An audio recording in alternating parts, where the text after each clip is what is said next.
Hey there everyone, this is Samuel Johnson and welcome back to the Lyoko Retrospectives in all of its poorly lit glory. And today we're going to be discussing episode 56 of Code Lyoko, False Lead. For this episode, the crisis of the day is exposure, so to speak. Essentially, in this case, a pair of government agents come to Caddick University because essentially someone hacked into a government computer. I think it was like missile defense or something. I don't remember what it was. But bottom line, they trace the source of the hack back to Caddick, and while the principal says he has no idea what's going on, the phone number that they do have that's associated with it leads directly to Jeremy's room. As such, the government agents end up with the principal and Jim's help putting in security cameras and microphones in various places that Jeremy and the Lyoko group would be. And as a result, they end up spying on them and watching them and just kind of watching them through the day, and ultimately hear them talking about finding someone named Jean Pierre, that's the principal's name, and ultimately the Jean Pierre they're looking for is actually a Tamagotchi that Odd had that he named it, which disappeared the night before. However, because of their surveillance, that also means that they even end up putting a tracker on Jeremy with Jim's help, and because of the surveillance, when Xana launches an attack, the government agents end up following them to the factory. However, when the Lyoko group manages to get to the factory and finds what's supposed to be the activated tower, they find that it's not activated, and just as before, Xana managed to hack the super scan so that it's coming up. So that it's not working properly. Jeremy decides he's going to try and find the real activated tower, but at that point, the government agents come in and pretty much take Jeremy off and just take Jeremy off the computer. Of course, the group, realizing something's not right, as one of the government agents ends up messing with the main terminal for the supercomputer, which causes Odd's hoverboard to disappear and reappear. He asks Odd to devirtualize him so he can check it out, and sure enough, he finds the government agents at work questioning. He finds the government agents, well, specifically one of them messing with the computer, while specifically the one that's messing with the computer. The other one is interrogating Jeremy with the help of the principal. However, everything ends up going off the rails as Xana does activate a tower for real and possesses the two agents, sending one after Jeremy and having the other go to try and sabotage the supercomputer so that it can destroy Lyoko. As a result, Ulrich is able to direct the Lyoko group towards where the real activated tower is, while Jeremy and Ulrich, and to a lesser extent Jim, have to fight off the agents. The principal gets knocked out very early on. Yeah, what do I think of the episode? But yeah, that's essentially just the episode. It ultimately follows standard Lyoko formula because, yeah, again, Xana's goal in this episode is to just disable the supercomputer. Hold on a second. Sorry about that, I just didn't really like the lighting, and rather than just scrap this whole thing and start over, I just decided screw it and got a new one right in the middle of filming. So, yeah, I am the master of technology and vlogs and what have you. Anyway, my own inadequacy aside, what do I think of the episode as a whole? Ultimately, it's just a regular filler episode, but an entertaining one at that.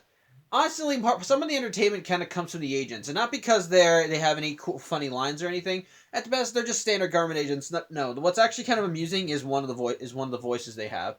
Like they have like one of them sounds like an actually rather intimidating agent, but for whatever reason, the other guy, the white guy in the group of the two, for some reason they made his voice super high pitched. I don't know why. Is that so hard to just do another do another male voice? Because I know the English dub for this was handled by like two actors, but I'm just kind of wondering why they raised that guy's voice so high, and it's so obvious that it's just kind of distracting and keeps me from taking him seriously. Like every time he talks, he kind of sounds like this. I'm just kind of thinking to myself, good God, that could have been done so much better. And it's actually kind of amusing, and part of more of the humor is Jim's own ineptness in ineptness, as when he tries setting up the spy equipment. Sorry about that. He sets it up in poor places, and ultimately they only manage to get some information because they had to think of other ways to surveil them. Like thankfully they were able to see the group when they went through Jeremy's room to find Jean Pierre, and then they were able to see them in the hallway, and you get the microphone to actually overhear that. But ultimately, what led them to the factory was the tracker they put on Jim. That they put on Jeremy. That's the only thing that actually wound up working. But it's also kind of nice as it's another one of those things where they're almost discovered. Except this time, it's by an even higher government agency, and unlike other times where they're just caught right as they're about to solve the problem, this time it's more early on. So we see Jeremy get pulled aside and interrogated before and ultimately things going haywire in Lyoko before Xana makes his move. It's nothing that we haven't seen before, as the factory has been discovered before. It's just that the timing does add a sense of tension, because the instant they discover the factory, they're going to have to do a return to the past. But at the same time, as you watch it, you start to realize Xana's plan, and it's, again, another sign of brilliance on Xana's part. Because it's obvious that Xana is the one that hacked the government computers and most likely routed it into Jeremy's computer, because, as we established, Xana is now in the internet, so he could probably do whatever he wanted. So it's actually very interesting. So I do, and the fact that he launched a fake attack to get the kids into Lyoko helps showcase even more of that, because once the government agents arrive, that's when Xana actually attacks, and as you watch this, and ultimately did read the description, you start to realize what Xana's plan here is. It's actually a rather brilliant one. Essentially, what he wanted to do is that he wanted to get Jeremy on some government higher up's hit list by making it look like he was suspicious, and then launch a fake attack. And knowing that these guys would be watching the group, they would follow them there. And once the group was inside Lyoko, the agents would most likely ask, "What the hell is this stuff? This is dangerous. Where is everyone?" And most likely for safety reasons, they would shut the computer off. It's actually rather brilliant. The rest of the kids would be trapped inside, and Jeremy wouldn't be able to do anything because again, he'd be under suspicion. And ultimately, it does kind of fall apart a little bit with Xana's plan when Xana does a direct attack. But I'm guessing that he most likely did a direct attack because he felt things weren't moving as quickly as he wanted them to. Because ultimately the kids were exactly where he wanted them.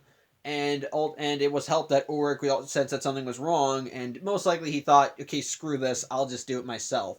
Which is why he wound up possessing the government agents and had one of them go after Jeremy while the other dealt with the supercomputer's hub. It's still a smart plan. Just essentially get someone higher up on the radar, and as Jeremy's trying to find ways to cover it up, they would probably shut down the supercomputer with the rest of the group trapped inside. It's like with what happened with Aelita. And what makes it even better, and what makes it even more effective, is that when Xana possesses the government agents, he has one of them disconnect the scanner so that if the supercomputer goes down, none of them are getting out. It's ultimate, or if they lose life points. Again, I guess mostly likely just losing life points. Either way, it's actually it's another show of brilliance, and it makes for an effective plan. And again, ultimately though. Again, ultimately the episode is still just fine. It's entertaining. It's just there to be filler. And when it comes, and it's just, I really don't know. I'm sorry. I really don't know what else to say for when it comes to the filler episodes, because there's not really much in the way of major plot details or character development that happens in them. Ultimately, I can just say it's entertaining, and this episode is just that. It's entertaining. We see the group. We see Xana doing something smart, and they're thinking outside the box, finding other ways to get to the group beyond just doing his direct attack, which he ultimately does in the end, but again, he probably felt that things weren't moving the way he wanted them to, so he just took action. But it was still smart, but it was still a rather well-crafted plot, and it is still cool, and it still adds to the same mounting tension that we were seeing throughout this season so far of Xana just trying to just destroy Lyoko. It's smart, it's creative, and it's still entertaining to watch.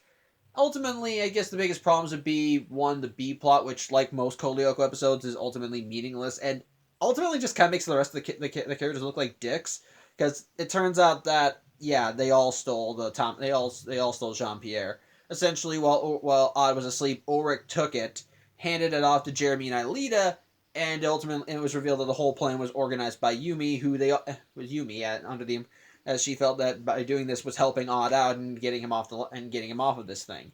And to make matters worse, she gave the Tamagotchi to her little brother, who didn't take care of it, and it wound up dying, resulting in him throwing it into the street and it getting run over by a car.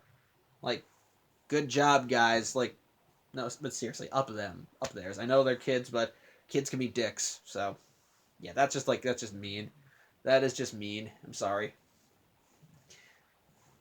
But again, I guess ultimately it's just whether the episode's entertaining or not, and it is ultimately just an entertaining episode. No big plot revelations, just filler, but still entertaining filler with ultimately with a good plan and some good execution. So ultimately, yeah, just a good episode. So yeah, that's about it. Thank you for watching. I'm Samuel Johnson, and I'll hopefully see you next week. Take care.